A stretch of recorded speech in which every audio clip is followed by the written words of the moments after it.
तो चलें बात कर लेते हैं, तज्जिया ले लेते हैं। हमारे साथ मौजूद हैं सीनियर तज्जियाकार अतहर काज़मी साहब। अतहर काज़मी साहब, पहला बेसिक सा सवाल, ये सियासी उफ़क़ पर हो क्या रहा है? आई मीन मुआशी फ्रंट पे हमें क्या कुछ करना चाहिए? सिक्योरिटी के हिसाब से इश्यूज़ अलग से हैं, बलूचिस्तान की सूरत हाल सबके सामने है, बिजली के मसाइल अभी तक बाकी हैं, जमात इस्लामी फिर भी खुश है, हो क्या रहा है ये? देखिए, ऑब्वियसली आपको एक कंफ्यूजन नजर आती है और बहुत सारे मसाइल नजर आते हैं जिनकी जानिब आपने भी इशारा किया, लेकिन जोड़ तोड़ की भी कोशिश हो रही है। मौलाना साहब से जरदारी साहब की मुलाकात हुई, पाकिस्तान तहरीक इंसाफ का वफ्द भी जाके मौलाना साहब से मिला, आरिफ अलवी साहब भी एक्टिव हैं। तो हर कोई कोशिश कर रहा है कि जितना ज्यादा सियासी कैपिटल वो गेन कर सकें वो उसको हासिल कर लें। लेकिन बदकिस्मती ये है कि जिन मसाइल की जानिब आपने इशारा किया उसके लिए सियासत में हमें कहीं पे भी हलचल नजर नहीं आ रही।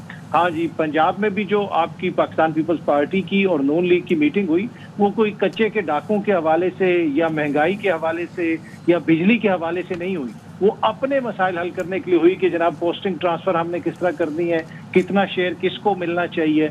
तो ये वो बदकिस्मती है। और जो बदकिस्मत वाकयात आप सुबह से रिपोर्ट कर रहे हैं, इन वाकयात पे भी आप देखेंगे कि कहीं पे भी आपको सियासी हलचल नजर नहीं आएगी, बैठ के मामलात को देखने की जरूरत लोग ये महसूस नहीं करते। तो ये बदकिस्मती है, अभी वही पावर गेम लग रही है, हर कोई ज्यादा से ज्यादा सियासी स्पेस हासिल करना। अच्छा, जरा हम इसकी बात कर लेते हैं। जिस तरह मुलाकात हुई, इसका बैकग्राउंड सिर्फ वो जो ऐलान था बिजली में रिलीफ का वही है अतहर, या बहुत कुछ है जो डिस्कस हुआ बिलावल भुट्टो और वजीर आजम के दरमियान? देखिए, बिलावल और भुट्टो साहब और वज़ीर आज़म साहब के दरमियान तो कोई कानून साजी के हवाले से भी चीजें डिस्कस हुई, कुछ दीगर चीजें भी डिस्कस हुई, पंजाब के मामलात भी डिस्कस हुए। और फिर आपने देखा कि उसके बाद पंजाब में एक फॉलो अप मीटिंग भी हुई।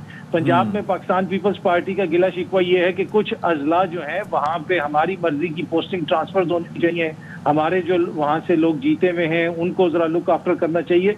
तो वही जिस तरह मैंने पहले भी अर्ज किया कि ये सारी जो मीटिंग्स हुई हैं ये अपने अपने सियासी मफादात को लुक आफ्टर करने के लिए हुई हैं। यहाँ पे कहीं पे भी आपकी ना बिजली डिस्कस हुई है, ना महंगाई डिस्कस हुई है, ना हमारे जो जवान शहीद हुए कच्चे में डाकू की जानिब से वो डिस्कस हुए, लेकिन अपने सियासी मसाइल डिस्कस हुए। ये एक बड़ी बदकिस्मती है।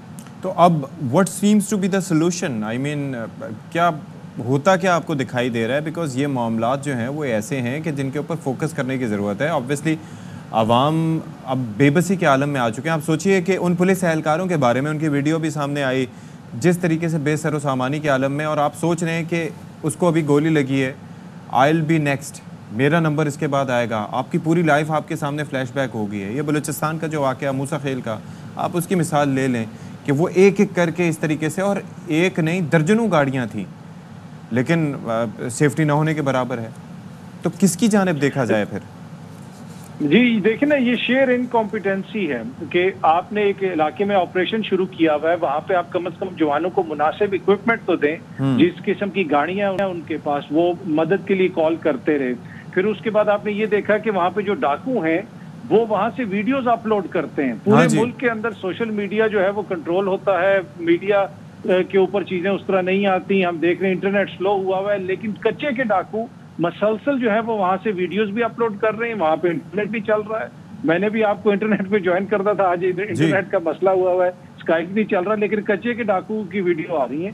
तो ये लम्हा फिक्रिया है कि ये हमारी प्रायोरिटीज क्या है, हम लोग करना क्या चाहते हैं। वही है कि अगर आपने उन मसाइल कॉल करना है तो उनके लिए कोई प्रेस कॉन्फ्रेंस इकट्ठी कर लें, उसके लिए कोई मीटिंग कर लें। कभी आपने सुना कि गुज़िश्ता 1 साल के दौरान, 2 साल के दौरान कभी भी इन पे इख्तलाफ हुआ हो कि बिजली की कीमत पे इख्तलाफ हो जाए, या महंगे बिलों पे इख्तलाफ हो जाए, या सिक्योरिटी के मसाइल एक और चीज़ भी है ना, एक और चीज़ जिसके ऊपर ज़ाहिर सदफ ने भी सवाल उठाया था और मेरा भी ये कंसर्न है कि 2 चीज़ें हमारे यहाँ बहुत कॉमन है, एक तो कमीशन और दूसरा कमेटियाँ। ये कभी कोई निकला है हल इससे, इन दोनों चीज़ों से? नहीं, आपको भी पता है, बिल्कुल आपने दुरुस्त फरमाया कि जब मामला कोई हल करना हो तो फिर वो कमेटी बन जाती है। उसमें देखिए 2 किस्म की कमेटीज हैं। एक कमेटी वो है जो अपने ये सियासी मसाइल के लिए बनाते हैं कि कौन सा आपने किस जगह पे इक्तदार में किसको कितना हिस्सा देना है। वो कमेटीज बड़े जिम्मेदारी से काम करती हैं, वो आपका हिस्सा आपको मिलता है जो सियासी। दूसरी कमेटीज वो होती हैं जो आवाम के मसाइल को हल करने के लिए या कौमी लेवल के मसाइल को हल करने के लिए बनती हैं। वो फिर आप रिपोर्ट्स हो जाएं, कमीशन हो जाएं, कमेटीज हो जाएं, वो सबको पता है कि वो उनका कभी कोई नतीजा नहीं निकलता, उसके ऊपर इनका कभी एग्रीमेंट नहीं होता। अच्छा, तो ये एक अनफॉर्चुनेट साइट है हमारे सियासत की, और पर ये कोई नई चीज नहीं है। एक चीज और बता दें कि जो आरिफ अलवी हैं, इनको एक नई जिम्मेदारी सौंपी गई है जो कि मुज़ाकरात हैं, मामलात को देखना, तो उनका ही क्यों इंतखाब किया गया है? ये पीटीआई के जो मामलात चल रहे हैं, जल्द से मुलतवी होना, फिर पार्टी में भी देखे ना कि अलीमा खान कुछ कह रही है, कोई कुछ, तो ये सारा मामला क्या है आरिफ अलवी की इस स्पेशल टास्क?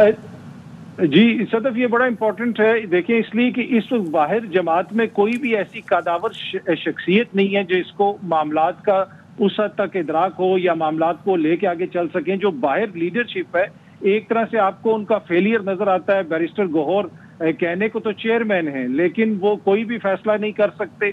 दूसरी जानिब एक सूबे में आपकी हुकूमत है, वो हुकूमत आपको कंफ्यूज नजर आती है। ये जलसा मनसूखी का जो मामला है वो भी वहीं से शुरू हुआ।